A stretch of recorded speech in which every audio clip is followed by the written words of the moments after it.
Hey, what's going on YouTube? This is Arthur with Faith, Fitness, and Tech, and it's my third video now, so I'm trying to figure this thing out, and I'm realizing now that I just need to be a little bit more open and honest with you to let the communication become a little bit more natural. I'm trying to set it up that way you fully get to appreciate the struggle that I've gone through, the realness behind it, and the heart behind it. So here it goes. I've been struggling, as I mentioned in the previous video, off and on, several times, gone up and down. Here I am now. This would probably be my third journey, I'll call it that. I've had two very decent successes. I had one where that 108, 110 pound drop, and then I had the second one where it was about 55 pounds.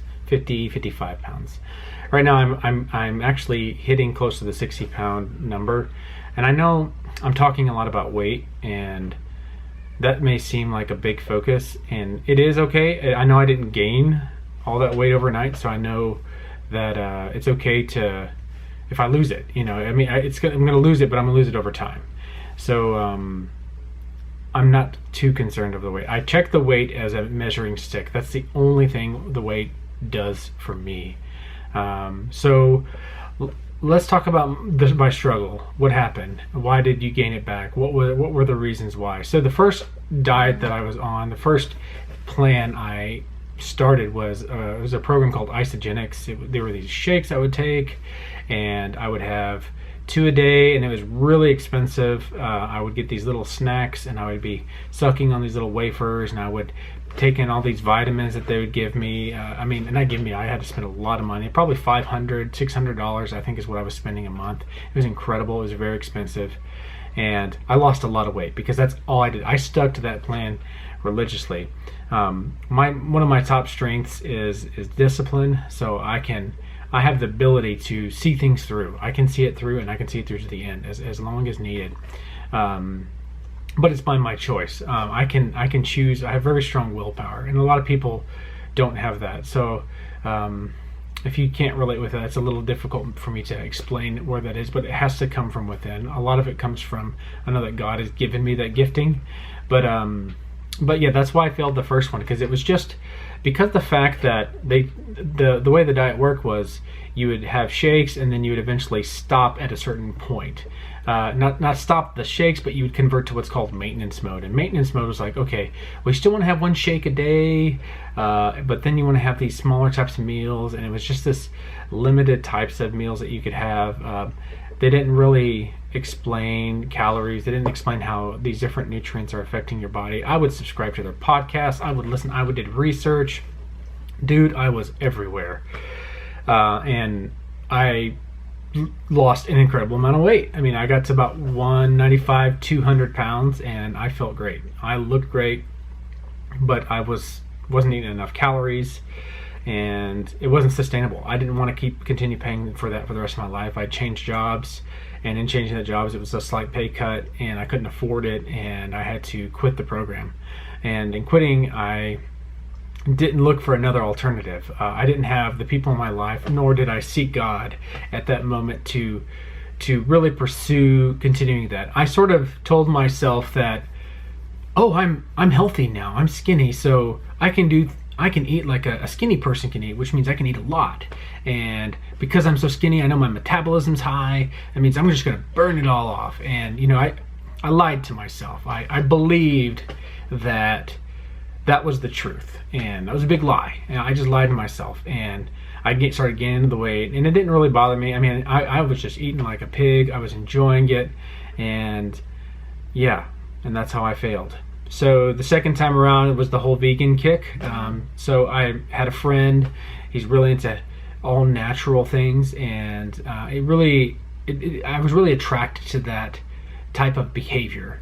I wanted to be like that, and I did that for 6 months, which was trying to do things more natural, more organic, more whole, less pesticides. I would watch Forks Over Knives. I would see all these different documentaries on Netflix. Dude, I was in there. I was dedicated, hardcore. I was a hardcore vegan. I would not bend or budge on a piece of cheese. If a grain of cheese ended up landing on something, I would almost flip out. So, because I knew that if I started tasting that, then it would go against what I was believing in at that time. So it really, I set myself up for failure because I was too strict and too rigid, and I didn't allow opportunities for flexibility. And I didn't realize that my family wasn't behind me on this one, and I didn't realize how important that was.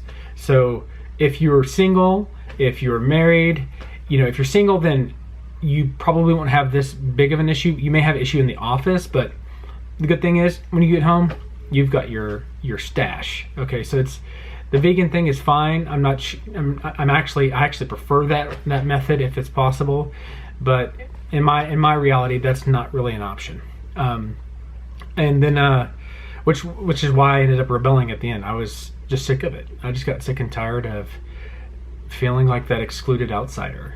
Okay, so yeah, I felt bad. So there was the potluck that was across the hall in my office.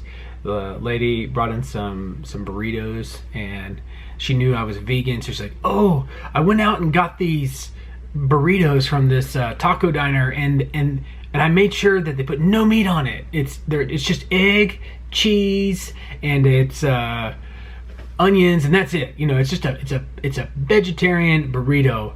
And she really put a lot of effort into doing that. She was real excited, and to see the reaction on my face.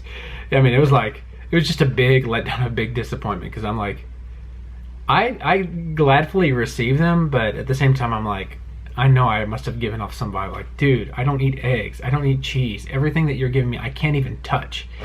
So that really, I started thinking about it, and I questioned myself that very day, and I'm like, what am I doing? Why am I alienating myself from my friends and people? And I have to do something. I'm not in an environment where I can sustain this. So what is the other option? And then I gained my weight back. I gave up. I went out to this taco diner called Taco Casa. Man, I loaded up on those tacos. It was delicious. I ate 8 of them, and I enjoyed every bite of it. And at that point, I just decided this is the way I'm going to go. And I'm going to enjoy the foods that I'm going to eat. I'm not going to live miserable. I hate limiting myself.